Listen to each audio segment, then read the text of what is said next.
এবার প্রবল গতিতে এগিয়ে আসছে ভারী বৃষ্টি। গত কয়েকদিন ধরে পরিষ্কার আকাশ থাকলেও এবার কিন্তু নিম্নচাপের মেঘ ঘনিয়ে আসছে বাংলার বুকে। কিন্তু ঠিক কোন এলাকায় নিম্নচাপের মেঘ ঘনিয়ে আসবে এবং কোন দিকেই বা ভারী বৃষ্টি হবে তা নিয়ে এই ভিডিওতে আপনাদেরকে বিস্তারিতভাবে জানিয়ে দেব। আপনি ভিডিওটি অবশ্যই শেষ পর্যন্ত দেখবেন। ভিডিওটি ভালো লাগলে একটি লাইক করবেন, আর এইরকমই লেটেস্ট ও হেল্পফুল ভিডিওগুলি সবার প্রথম দেখার জন্য আমাদের চ্যানেলটিকে সাবস্ক্রাইব করে পাশের বেল আইকনটি বাজিয়ে দেবেন।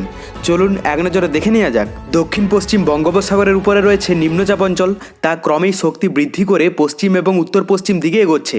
তার প্রভাব এই রাজ্যের আবহাওয়ার উপরে কতটা পড়বে তা এখনও স্পষ্ট করেনি হাওয়া অফিস। তারা জানিয়েছে এই সময় কলকাতা ও সংলগ্ন জেলাগুলির তাপমাত্রা 19 থেকে 20 ডিগ্রির মধ্যে থাকবে। এছাড়া পশ্চিমের জেলাগুলির তাপমাত্রা থাকবে 15 থেকে 18 ডিগ্রি সেলসিয়াসের মধ্যে। তবে সকালের তুলনায় রাতের তাপমাত্রা স্বাভাবিকের থেকে 1 থেকে 2 ডিগ্রির মতো নিচে থাকতে পারে। এরপর ধীরে ধীরে তাপমাত্রা 2 থেকে 3 ডিগ্রি সেলসিয়াস বাড়বে। তাছাড়াও এই মুহূর্তে আর ঘন কুয়াশার সম্ভাবনা নেই দক্ষিণবঙ্গে। দক্ষিণবঙ্গের পাশাপাশি উত্তরবঙ্গেও গরমের প্রভাব স্পষ্ট। ইতিমধ্যেই জলপাইগুড়িতে তাপমাত্রা ছাড়িয়েছে 32 ডিগ্রি সেলসিয়াস। তবে আগামী এক সপ্তাহে দার্জিলিং, জলপাইগুড়ি, কালিম্পং, আলিপুরদুয়ার এবং কোচবিহারে সর্বনিম্ন তাপমাত্রার পরিবর্তনের তেমন কোনো সম্ভাবনা নেই। বেশ কিছু জেলায় কুয়াশা দেখা দিতে পারে, কিন্তু বেলা বাড়ার সঙ্গে সঙ্গে পরিষ্কার হয়ে যাবে আকাশ। তো এরপর আমরা যদি লাইভে আপডেটটা দেখে নিই, প্রথমে আমরা যদি পশ্চিমবঙ্গের দক্ষিণবঙ্গের এলাকাগুলোর কথা বলি, তো এখানে কলকাতা থেকে শুরু করে মোটামুটি দক্ষিণবঙ্গের বেশিরভাগ এলাকার আবহাওয়া পরিষ্কারই দেখতে পাওয়া যাচ্ছে। কোথাও বৃষ্টির কিন্তু সম্ভাবনা নেই। আর উত্তরবঙ্গের যদি আপডেটটা দেখা যায়, তো উত্তরবঙ্গের মধ্যেও দার্জিলিং থেকে শুরু করে কালিম্পং, কার্শিয়ং, জলপাইগুড়ি, আলিপুরদুয়ার, কোচবিহার, মোটামুটি উত্তরবঙ্গের সমস্ত এলাকার আবহাওয়া পরিষ্কারই দেখতে পাওয়া যাচ্ছে। বাংলাদেশের মধ্যে সমুদ্র উপকূলবর্তী এলাকা এবং ভিতরের এলাকার মধ্যে কোথাও দুর্যোগপূর্ণ আবহাওয়া নেই।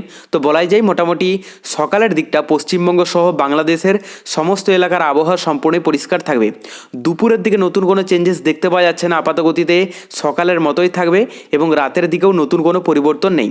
দেখুন, এই মুহূর্তে বঙ্গোপসাগরে সেই রকমভাবে দুর্যোগ নেই, যদিও এখানে একটি ঘূর্ণাবর্তের সৃষ্টি হয়েছে। এই মুহূর্তে সেটি নিম্নচাপের রূপ নিতে পারে, যদিও এর প্রভাবে পশ্চিমবঙ্গ, বাংলাদেশে কোনো রকম ইফেক্ট পড়বে না।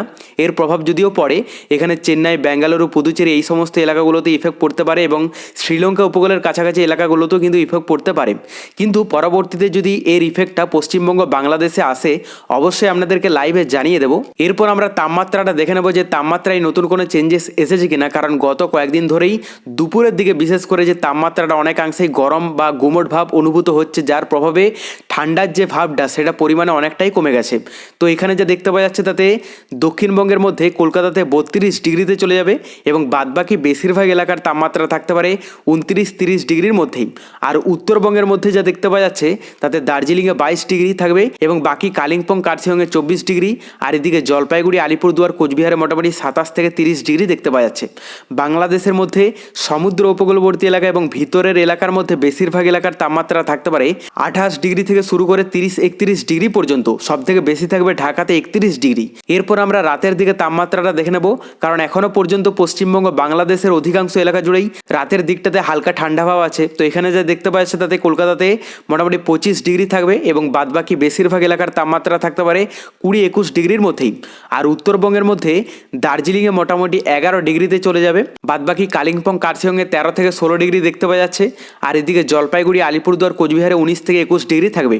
বাংলাদেশের মধ্যে সমুদ্র উপকূলবর্তী এলাকা এবং ভিতরের এলাকার মধ্যে অধিকাংশ এলাকার তাপমাত্রা থাকতে পারে 20 ডিগ্রি থেকে শুরু করে 21-22 ডিগ্রি পর্যন্ত। তবে ঢাকাতে সব থেকে বেশি থাকবে 23 ডিগ্রি এবং রংপুরে সব থেকে কম থাকবে 20 ডিগ্রি। বাকি সমুদ্র উপকূলবর্তী এলাকাগুলোতে 20-21 ডিগ্রি দেখতে পাওয়া যাচ্ছে। তবে পরবর্তীতে বঙ্গোপসাগরে নতুন কোনো দুর্যোগের আভাস পেলে আমরা আপনাদেরকে লাইভে জানিয়ে দেব। তার জন্য চ্যানেলটিকে সাবস্ক্রাইব করে রাখতে ভুলবেন না।